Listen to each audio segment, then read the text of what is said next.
Hello, my name is Gerik Maverick, and this is the Hell Yeah Brother podcast. This is the official podcast for our Maverick for Michigan campaign. For those who don't know, I'm running for the 37th House District in the state of Michigan, and this is a chance for us to talk to politicians, candidates, experts, advocates, and folks across the 37th House District. And we really want this to be a podcast where we can talk a little bit about my perspectives, talk a little bit about the issues that Michiganders are facing, and again, get some great information from some great guests from across the spectrum of politics. We have folks that are really, really exciting lined up for this podcast. The first of which is the one and the only Angela Jones. For those who don't know, Angela was the candidate for the 37th House District in 2024, and she is now a multi-organization member. She is doing great work with the NAACP. She's doing great work with Coalition for Democracy. She's doing great work with the South Berrien County Democratic Party, and so much more. But the least of which, she's also the brand new author of the book American Gods, where she dives into a bit of the history of America and how our financial institutions, how our political institutions, how corporations, and how all these forces have made it more and more difficult for working people to not just survive, but to thrive in this country. Again, this podcast is really exciting, and we're excited to have this opportunity to share a little bit more about ourselves, share a little bit about our perspectives, and again, talk through some of these issues of especially affordability in this podcast that I think really impact a lot of Michiganders and really impact how we're able to, again, live and thrive in this country and in this state. Again, what's great about this podcast is we're not always going to agree on everything. We're not always going to see eye to eye on everything. That said, I think it's important that we have these conversations. I think it's important that we share transparently with those who are voting in the 37th House District what we believe and why we believe it. And this podcast is a great opportunity for us to do just that. A quick note before we jump into the conversation, we did have several technical difficulties with this podcast. In fact, every single thing that could go wrong when recording a podcast ended up going wrong on this episode. So the audio quality is not nearly as good as we would normally like it to be. A lot of our slides did not end up working, and so the editing is a lot more simple in this episode than it will be in future episodes. And we are also moving into a new recording space. So we have painted the walls. We got to put decor still up in here. So we did record this in our old office. So it's going to look a little different next time. It's going to sound a little different next time. And it's going to be a little bit more polished as we move forward. But again, we thought it was really important. The conversation we really enjoyed having with Angela, we wanted to make sure folks got to hear that conversation, even if the audio quality is a little bit lower than we would normally want for one of these episodes. So enjoy, make sure to like, comment, and subscribe, and let us know what you think in the comments. Without further ado, I want to jump right into the conversation that we recorded with Angela. Let's go ahead and jump right in, introducing Angela Jones. Thank you for having me today, Gerik. My name is Angela Jones, and I am the author of American Gods. I also chair the South County Democratic Party, and I'm one of the organizers for the Coalition for Democracy, which is as the sound is, a coalition of people that are pro-democracy and for human rights, essentially. And we're here in Southwest Michigan and beyond. It's a movement rather than an organization. So absolutely. And with the Coalition for Democracy, I mean, we have the town hall as a recording happening tonight, but the coalition is doing bi-weekly protests, and they've been doing that. And you've been out there doing the hard work for months and months and months now. Tell me a little bit about what the goals of these protests are, and tell me a little bit about some of the successes that you've seen so far in this work that you're doing. So we started doing these in February. It was a group of us that were like, we need to do something, and it's outside of Representative Tim Walberg's office. So it was kind of convenient that he has an office here in Niles. So we staged our protests on the public space outside. And initially it was, I mean, he gave us a lot of material to work with, with everything that's been going on in DC. But a lot of it has been rain or shine, snowstorms, -6 wind chills, thunderstorms this Monday. We're out there standing through it. And I don't know exactly what our intent was initially. It was, we were going to have people go, and we would have a letter each time it's themed on a specific, issue that we're focusing on at that particular moment. So we meet on the first and third Monday, same place, same time, same day, every month since February. And we have a letter for him. We sign it. We have anybody that's there sign it that wants to sign it. And then we hand it over to his people. He's never actually met with us. So, like you've experienced trying to get him to come to the town hall tonight. He was invited, but declined his invitation again. Yeah, shockingly, he's always very, very Yeah, busy. yeah, yeah. So, representing the people that he doesn't want to meet with, but we do what we can, and a lot of it has been educating on policy and issues that are going on. There's a lot of information going on out there in the world that from the left, from the right, it's hard sometimes to know what is fact and what is maybe being misrepresented. And I'm a little bit neurotic about making sure the facts that are being presented are actually not being skewed to Yes. mislead somebody, rage baiting and stuff like that, which there's plenty for us to be angry about. I don't think we need to make stuff up or add to the pile. Mhm. By conflating information that isn't accurate. So I really like to make sure that people know what is happening so that they can basically come to their own conclusions, which I hope are in line with mine, but I cannot force people to think the way I do.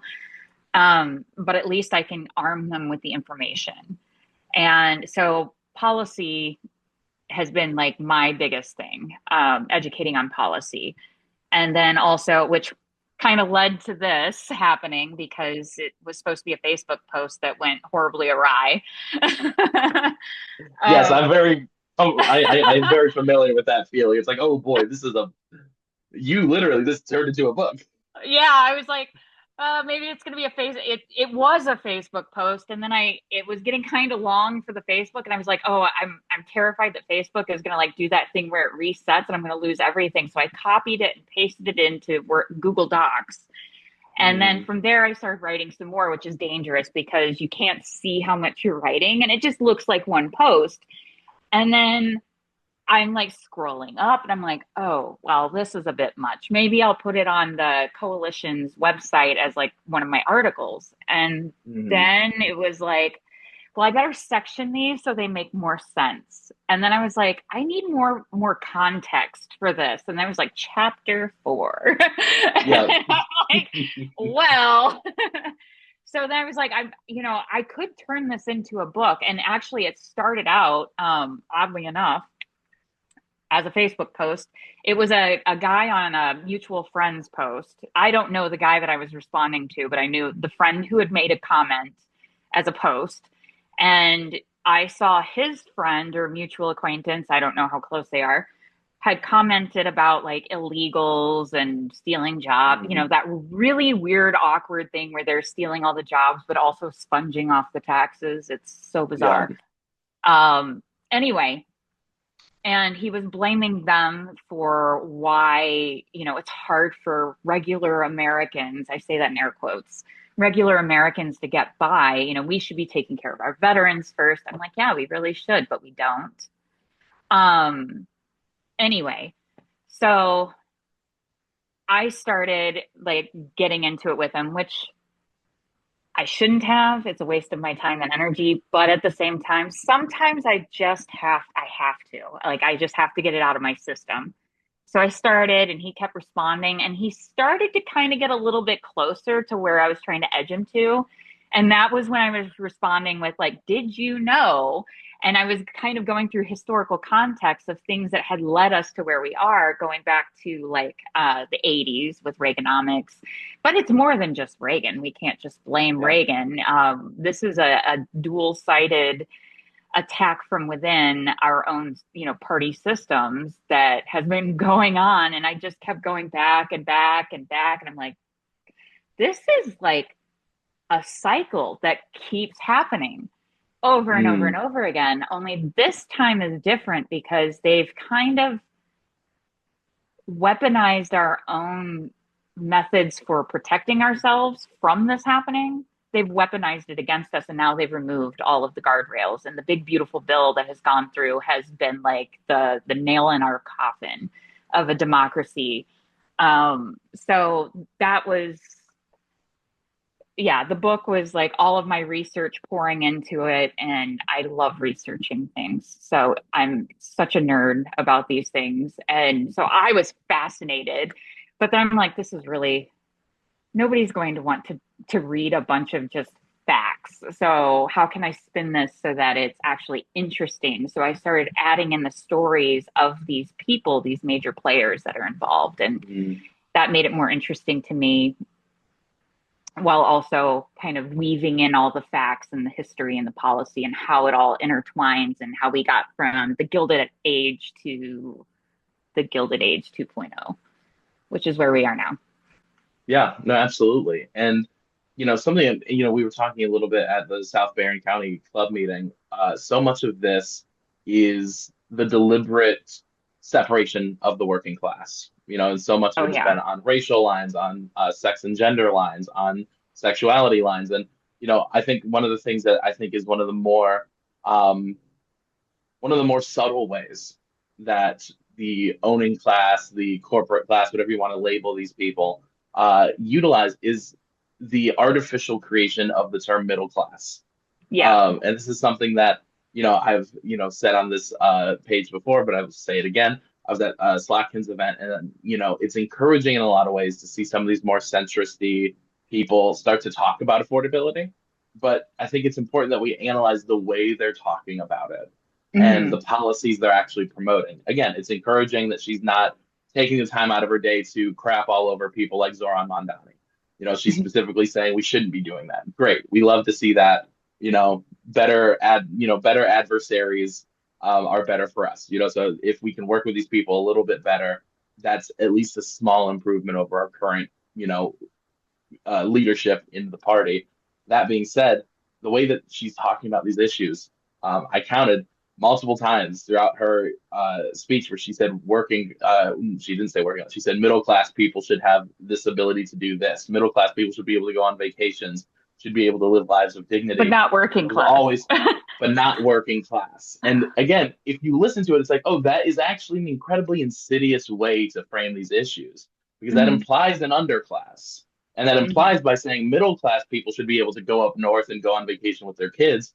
That is saying that deep down, at least in her messaging, she doesn't believe it's useful to say all people should have the right to go to a small Right. vacation or go and have a life of dignity or, work a job that pays them a livable wage. And I think so much of that insidiousness in that messaging, I think a lot of people, we see people praising figures like her, figures like Pete Buttigieg, Gavin Newsom is on a tear right now, getting everybody excited about him because he's being a little mean, which we need more of. Um, Yeah, but I told you, you I know, found it, I enjoy that a little bit.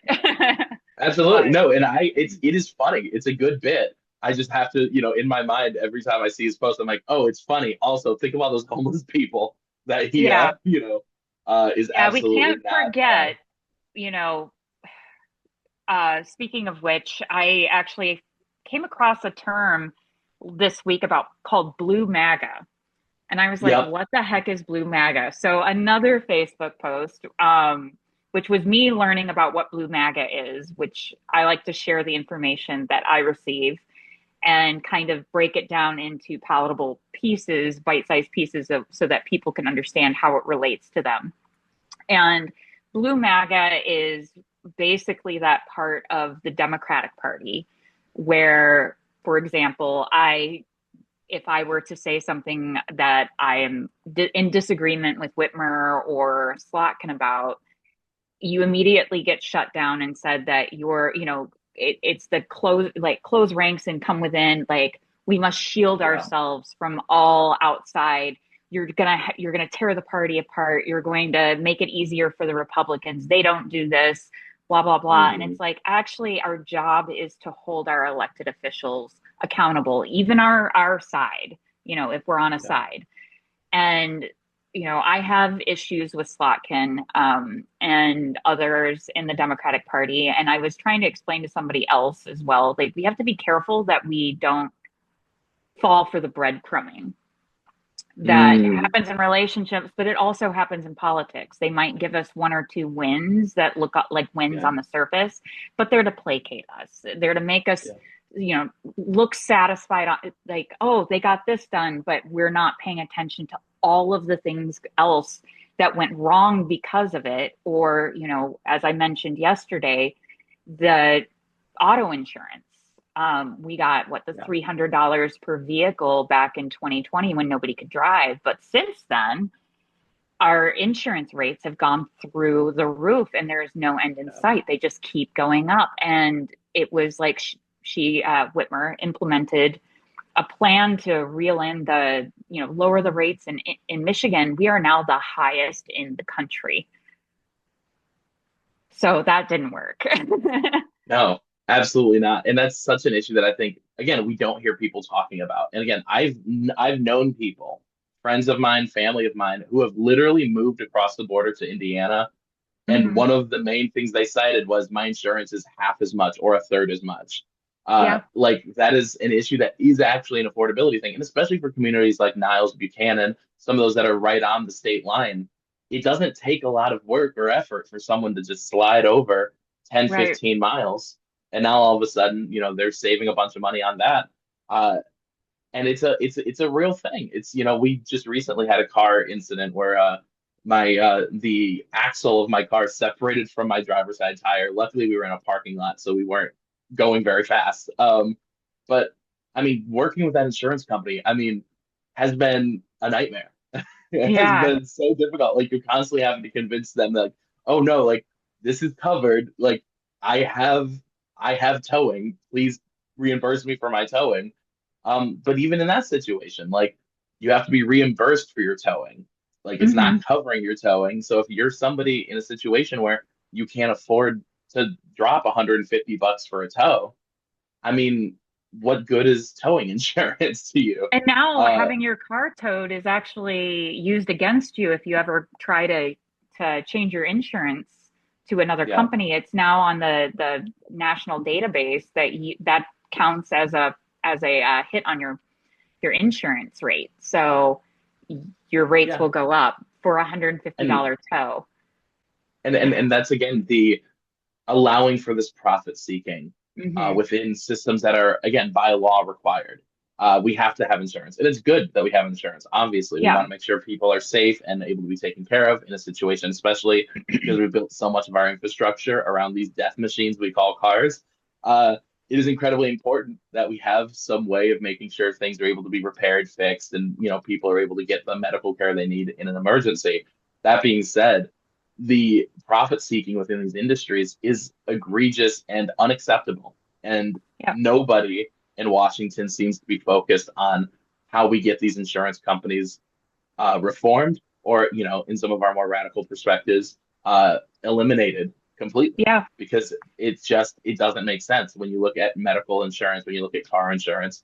These are Why do we things have that, personal injury protection, unlimited personal injury protection? Why do we even need that? Our health insurance, if everybody had health insurance, we would not need to have that PIP rider. We would not need to have all these extra things. And if the insurance actually covered what it was supposed to cover, we wouldn't have to add all these extra fluffs on. And it's absurd because it's all a way to extract profit from yeah, the end user, which is us. And the worst part is we're also subsidizing it with taxes. So we're yeah. getting hit from both ends. And it's like, why are we allowing this? Yeah, I mean it's we're working on a video that we're going to be putting out. It'll probably be in a couple months actually. Now that I'm thinking about schedules, but the idea essentially is when you're taking care of your car, those basic maintenance things are actually like really, really important to avoid catastrophe. And if you're Hmm. not doing those basic maintenance things, you're just going to be addressing, big thing after big thing after big thing. And a lot of these policies that we have, like for instance, the way that we have subsidized private insurance to make it a little bit more accessible to a little bit more people, that is way more costly than just doing the simple solution earlier in the stream, a little bit earlier in the process, a little bit Right. earlier when we need it. But instead of doing that, we are addressing the results of these catastrophic policies downstream, which ends up being far more costly to the taxpayer, far more costly to the government. And, we have this whole, in the beginning of this most recent presidential term, this conversation about government waste and efficiency and all of these, silly little taglines they were using. But when you actually think about where the waste is, it is overwhelmingly in these private public partnerships Oh and my these gosh.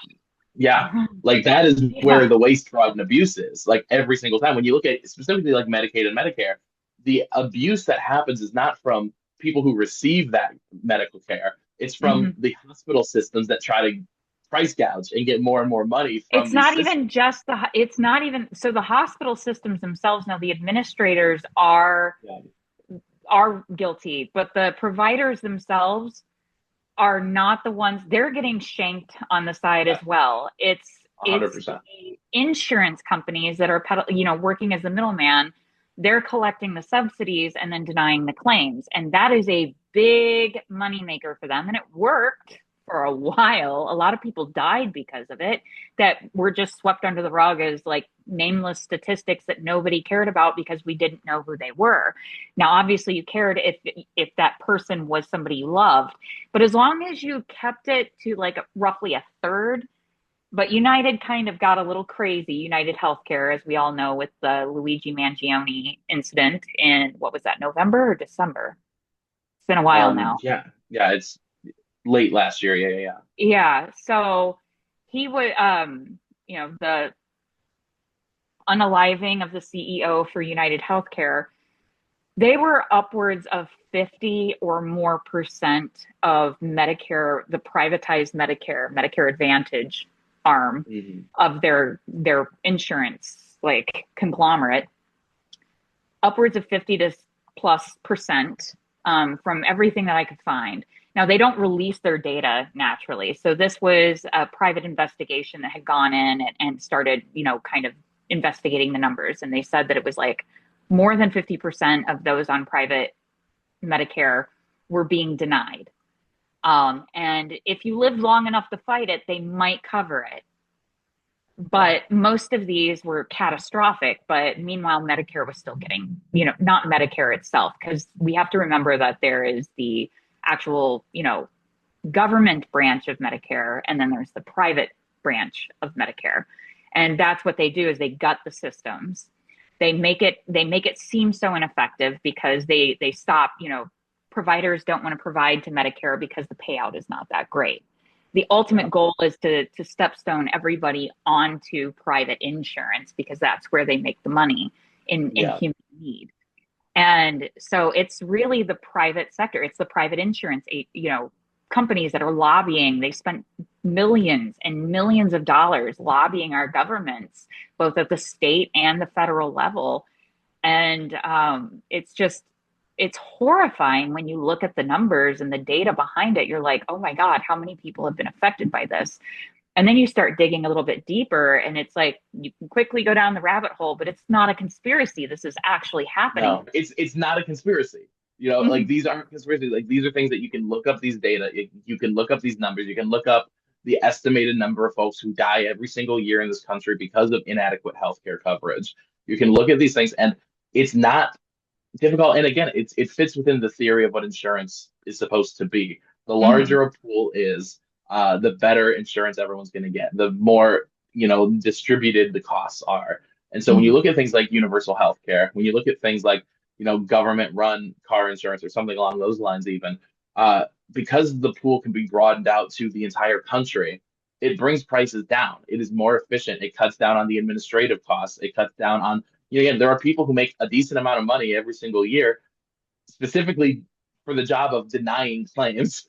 Yeah. But those salaries don't need to exist within a system that is rational and reasonable, and again, universal in its approach. Um, Another one of the angles, and I was just talking to somebody last night about this, was employment, frankly. Offering health insurance through the government in a universal program makes employment much, much easier for especially small employers, something you may have some experience with as a small business, as Entrepreneurs small as well. employers. Yeah, first thing, it's great for entrepreneurs. It lets them take some risks because they're not worried about whether they're going to have health coverage. But it also helps them employ people because people don't Mhm. understand that, oftentimes right after payroll is insurance costs for people that are already employed by you. Um, at the same time, though, big corporations don't mind the fact that they pay for everybody's insurance that works for them, that works full time, because If it they're makes if they're people even stuck. paying it, because Yeah, half the time they're subsidizing it with Medicaid. Yeah. So I shouldn't say half the time. That is a made up statistic. Disclaimer there. Oh, I But mean, some of the biggest benefactors from our system right now is corporations like Walmart, who mhm, rely on food stamps to subsidize the wages for their employees because they don't pay enough. And when you look at these things, corporations don't mind the fact that they have to pay for some health insurance marginally because it keeps people stuck in those jobs. mhm, Because it keeps people stuck in employment situations that aren't healthy, aren't good, aren't are toxic in many ways because they can't just leave. Because right. when am I going to get my health insurance? I have to get my medicine every week. I have to Yeah, get my and medicine every month. I have to go to the doctor.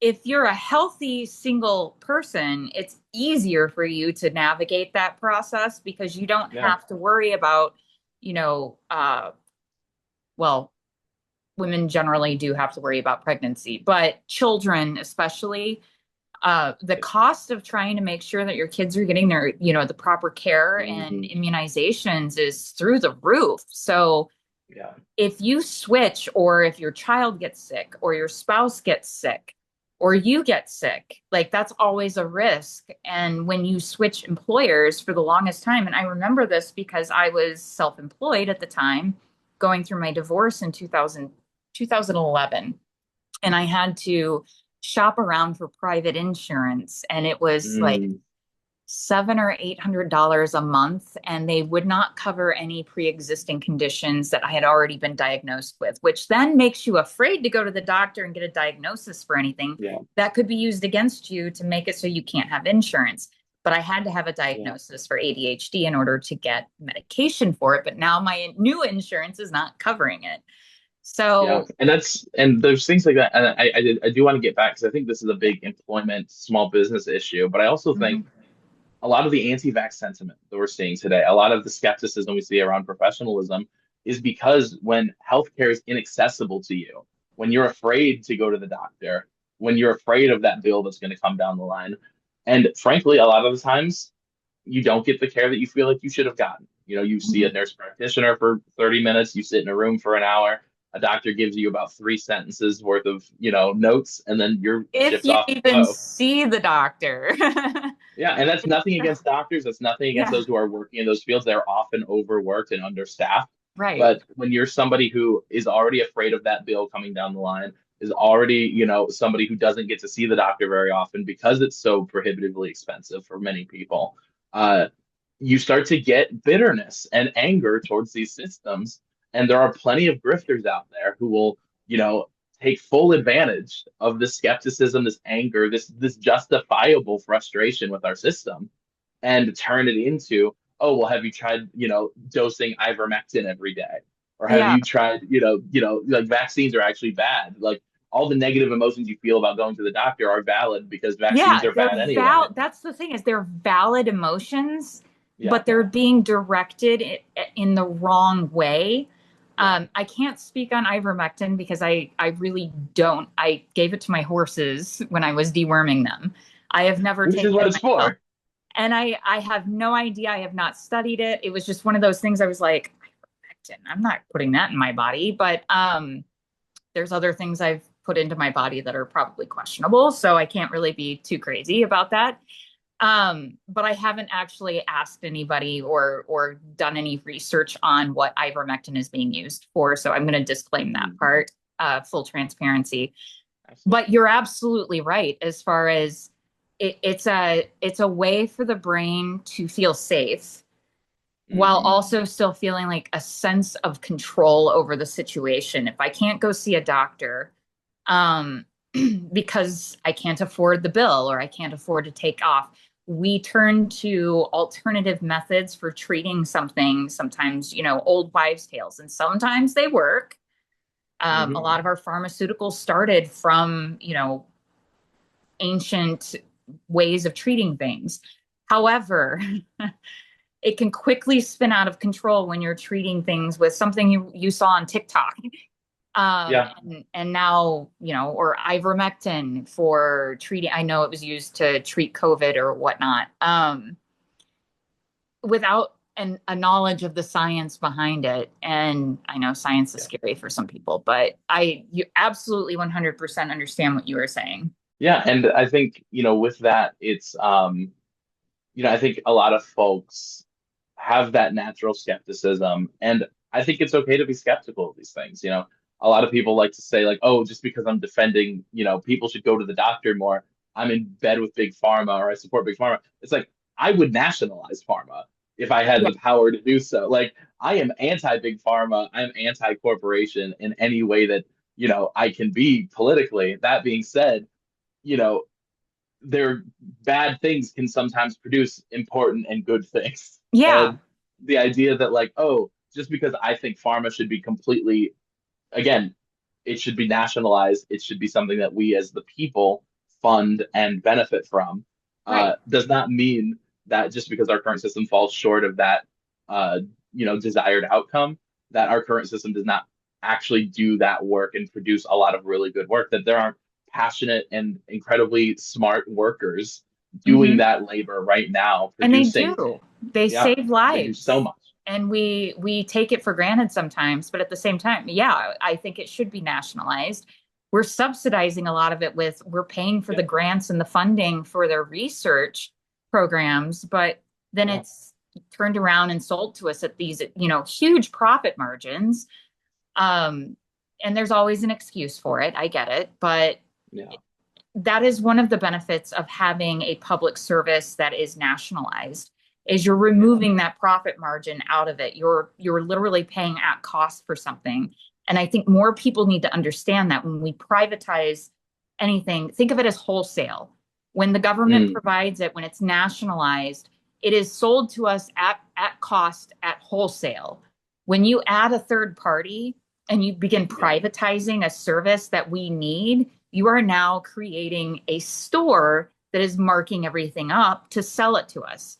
Now imagine that Hmm. store bought its goods with tax funding, which is funded by us, all of us, Yeah.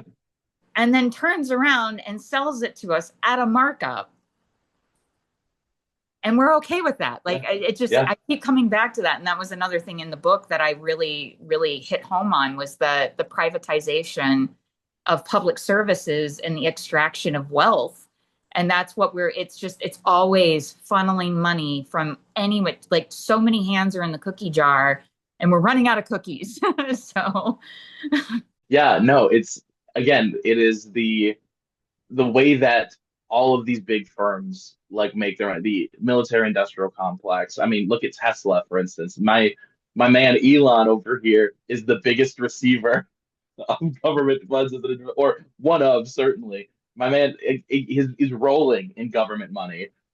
Meanwhile, talking about waste, fraud, and abuse, talking about cutting benefits, talking about, again, all these poor people who are mooching off the system, while the well, biggest mooch of the system sits in simultaneously, the White House. Well, simultaneously requesting, what was it, like a $500 billion payout right before Doge went in because he knew he was going to increase his government contracts. And so Yeah. he preemptively perceived the that his business that it was going to skyrocket. And so therefore he felt that he deserved this payout. And I believe they voted it down.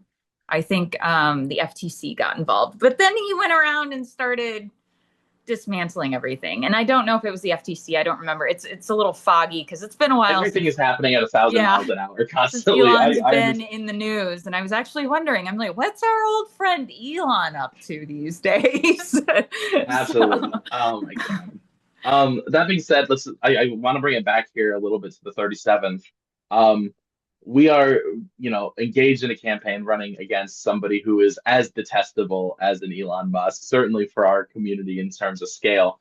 Um, Tell me a little bit if you want, and we can go as deep into this or as, just over, kind of looking at the, bird's eye view of it. Tell me a little bit about what it was like running from somebody who's in that right now, the amount of like education and growth that has to happen very, very quickly. Um, yeah. but also just the stresses and pressures and all that fun stuff. So, there is a lot of pressure to raise money right out of the bat. And for me, that fundamentally went against everything that I believe politics should be involved in. I don't, Mm, so I immediately I took that information that was handed to me saying, raise money, raise money, raise money. And I'm like, dude, people are struggling. I know because I'm one of them. And I'm like, I do not feel comfortable or confident going around and asking people to give me money. And I'm not taking money from, private interest groups that don't align with benefiting the constituents in our neck of the woods. So it was hmm like, I can't do it. So I was on a shoestring budget. I think I pulled in $11,000 over the course of 4 months, which was a lot. Yeah. Considering I didn't take any like private money that was from people in our district or like surrounding districts. I think I got 500 from my brother, who he's my brother and he's from here. And just wanted to see me be, support me. And my parents gave me money, which was shocking because they're like staunchly conservative, but they were very disappointed that I wasn't going to be running in politics anymore. But I was like, I just think there's a lot more that I could be doing behind the scenes. But anyway, so a lot of pressure to raise money right off the bat, knock doors, dollars and doors is the Yeah. big motto. And this is coming from the Democratic leadership. And I'm like, I don't think I like that. So I was like, I'm going to do this my own way. And I focused instead on meeting with people, talking with people at their level, hmm their issues. And, a lot of them are conservative. And like you said, there's an understanding here. I understand their point of view, like the feeling they have. Now, why Yeah. they have that feeling may not always align with why I feel that way, but we're kind of looking at the same picture, slightly different, but we want the same outcome, most of Yeah. No, I mean, I tell people all the us. time, I was a very conservative evangelical Christian kid. I went to Bible college. My dad was a small business owner. We got really hit hard with the economic crash in 2008. But like when I talk about my background and all those things I grew up with, my values haven't changed at Right, all. The information I'm working with has changed. My, perspectives and goals for the future maybe have shifted, but my values are the exact same values. And I yeah, remember folks that I was raised with that, I believe now, are wrong on a lot of political issues, but some of the kindest people I've met in my entire life. Some of the best people I've been, some of my best memories are with a lot of these folks. Despite the fact that, again, I think a lot of it's an information gap. A lot of it is a messaging gap. And frankly, I think the Democratic Party has done a really bad job, uh, messaging to folks that, are struggling, folks that, right, aren't living the reality that, when the GDP goes up, my life gets better. That's not the majority of Americans. That's not the right. majority. That's not how folks experience the world. Completely cut out the bottom, 60, 70% of Americans who are not feeling the benefits of Bidenomics or weren't feeling, Yeah. because yeah, that's all been stripped. Yeah. It's better than nothing, but it's still like struggle. And there were a lot of policies that went into place in 2022, 2023, specifically raising the interest rates on Americans. That really was detrimental to a lot of middle income, working class families and below. Like we kind of got screwed because now you're being squeezed from both sides. You've got debt, and now you owe more money on this debt in interest. And it was absolutely devastating to my small business, which my primary source of income is luxury goods for women, and with boudoir photography. That's a luxury Mm. good. When push Yeah. comes to shove, and now you have to decide between your electric bill and food, you're not thinking about getting a photo shoot with me. and Yeah. and I understood it, and that made it even harder for me to like try and push my services on people that are struggling. Like it was like that push for myself. I realized that something needed to be done. So I was thankful. It was actually, so I grew up in the Bible Belt, Christian, conservative, hardcore, said some embarrassing things. Values haven't changed. My biases have. It's like I can see things more clearly now versus I don't, oh, my hands. I talk with big hands. I'm from Texas. But it's all that stuff that kind of created who I am now. And I've widened my viewpoints on things. And one of the things with running was I kept reminding myself was find the commonality, find that common spot. What is it we both want to see come from this? Now, obviously, not everybody wants to see good for their neighbor. There are a small fraction, but we can't focus on them. They're going to be loud. They're going to be obnoxious. It's their way or the highway. But there are so many people out there whose voices are not being heard, and they're angry at the wrong people. And it was my goal to reach them. And I fell short of my goal because I also only had a couple of months to do anything. And I was doing it all on my own. And I had help for a little bit, but it wasn't really a lot, because I've always been kind of a like middle of the night thinker. So I have to act when I think of something. I'm like, oh, that's a great idea. I'm going to do it.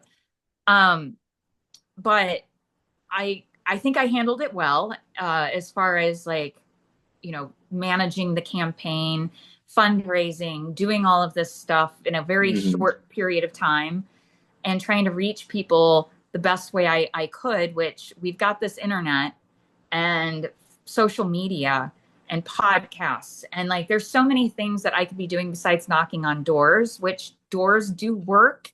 I think it's getting a little outdated. I know I don't like it when people come to my door, whether it's the Democrats, the Republicans, or the guy trying to sell me shingles. It riles my dogs up, stresses me out. And now I'm trying to fight my dogs off from the door. I wasn't expecting you. I'm probably not dressed appropriately. So I want to do that. Yeah. A variety of tactics I think are really important. And when we see like the lessons from 2024, the right has invested in alternative media sources, alternative messaging sources that, the Democrats or those, in the center to center left just have not. And that's because they're willing to have a broad coalition of support. Like Republicans will willingly allow for neo-Nazis to exist in their party.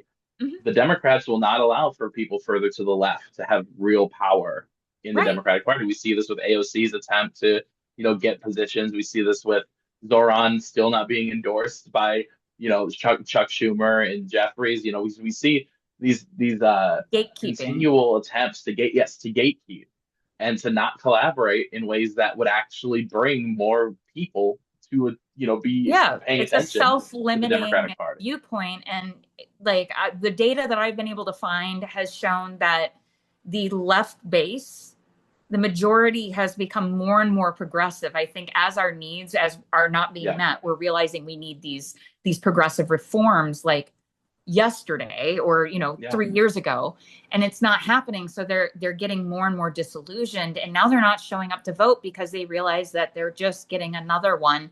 It's you said it, I've said it before, Republican light.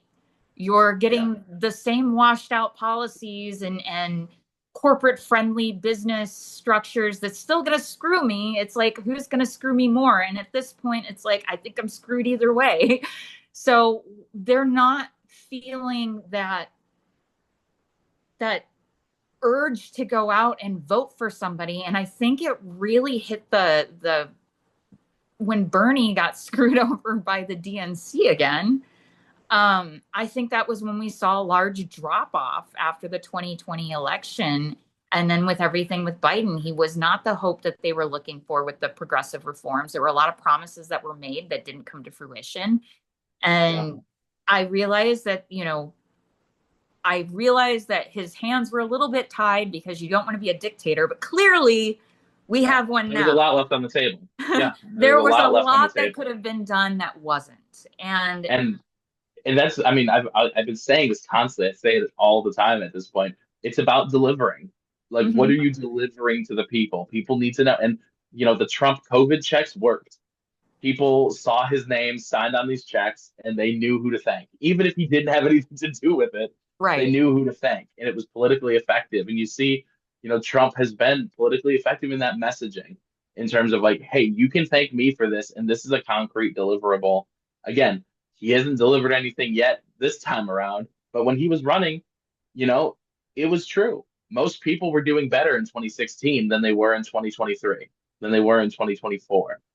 Yeah, We were pre-pandemic, we were all these different things. And was it Trump's fault that things were better in 2016 in back in 2016? No. Trump was not a good president in 2016, but because things have just gotten more expensive, things have just gotten more difficult, he was able to take advantage of that messaging opportunity, and the Democrats had nothing to say about yeah, it other than he's look how exploited it. cool Bidenomics are. Yeah, so Trump is terrible at business, absolutely terrible at Yeah. business, but he is very good at marketing. I mean, Yeah. the Trump brand has been his like His golden, biggest success by far. yeah, Yeah. his biggest success. And he's sold a story, Yeah. absolutely nothing of substance behind it. It's a Ponzi scheme. It's like, okay, maybe it's not a Ponzi scheme, but it's definitely, there's no substance behind that story, but it looks glittering and gold on the surface. And that's all he needs. And he knows this Yeah. because most people are not going to dig below the surface. They're not going to put in the effort until it really starts to affect them. But if you can convince in the meantime that it's not me that's affecting you, it's those people.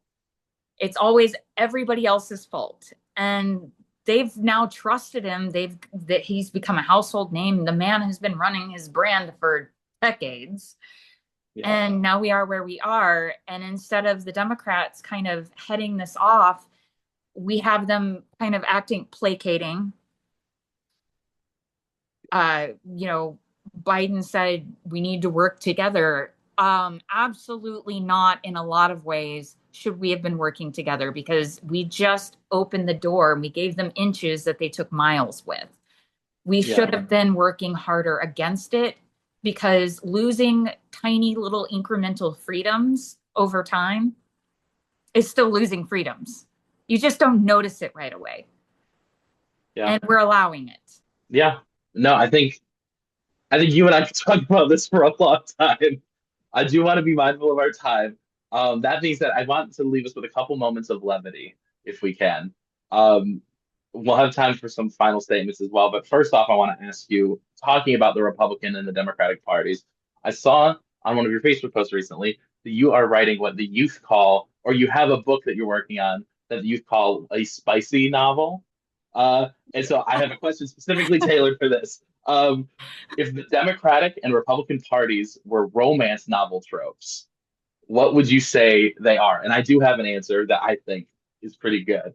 But romance novel tropes for each party. What do you Oh think? my, I don't even know if I can call it a romance. I liken it to a toxic, really toxic, abusive, passive aggressive relationship where they just need to get a divorce, and the kids are Mm, like stuck there. We're the kids and we're just like, oh my God, mom and dad are fighting again. And they want you to yeah, pick yeah. a side because who And are you going to move with?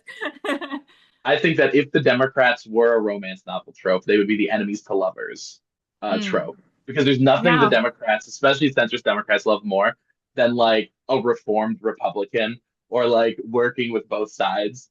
And Republicans, I think they're like the city dweller gets stuck in a small town trope.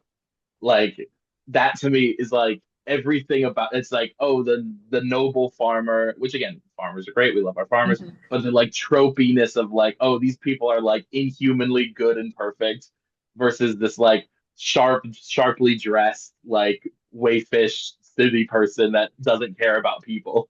Right. It's like the Yeah, no, that's a most. good point. That's a good point. Yeah, I was gonna say I wouldn't say that novel is for youth. It's a little hot and heavy, 18 and Oh up. yes, But what the youth are calling spicy. I don't. yeah, Yes, absolutely. yeah, I guess at my advanced age, youth is like in their 30s. So yeah, I was Like like, I I'll just take want it. to make sure I'll take somebody it. watching this is not going, oh my God, she's writing a smut novel for children. I'm like, no, no, no, no, it's No, not no, that. she's not. No, no, no. It's just No. TikTok has created this term spicy, and I think it's very funny to Yeah. call books spicy. Um, last Yeah, it's thing, definitely spicy. if I ever We finish it. Last thing, we have our endorsements section. I just want to talk a little bit about things that you are consuming. So this can be media, this can be a podcast that you're really liking. I mean, obviously your book we're here to talk about as well. But anything that like you're consuming, you're like, oh, people should be like tuned into this right now. People should be listening to this. My forever one is the Majority Report. They're a great daily show for news, and I think their Mhm. perspectives are generally very, very good. Let me list But them off. yeah, I think the new Superman movie, we're gonna try to do a Superman discussion in one of the future episodes of this. Oh, This is heck a yeah. little plug for that.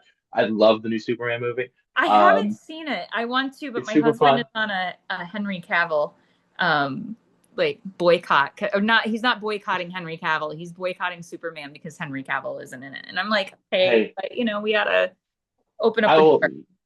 I will not humbly brag about this. Like maybe 8, 10 years, whenever the series The Politician came out on Netflix, I watched that show, and the new Superman is in that show. And I texted my brother's group chat, and I'm like, hey, this guy needs to play Superman. And he then got past the Superman, and it was so sick. It was like my like most like prescient moment of like positive prediction. I used to joke with my friends at work. I've been given the gift of prophecy, but only for bad things, because I'm Oh, generally good at predicting bad things.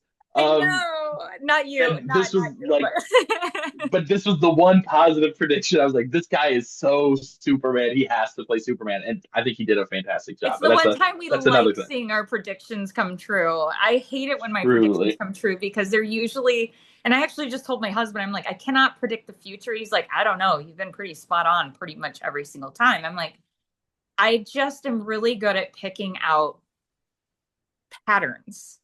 yeah, And then I think if I were an evil villain and I was given this position, like this opportunity, what would I do? And then it yeah. happens. I'm like, they just keep doing it.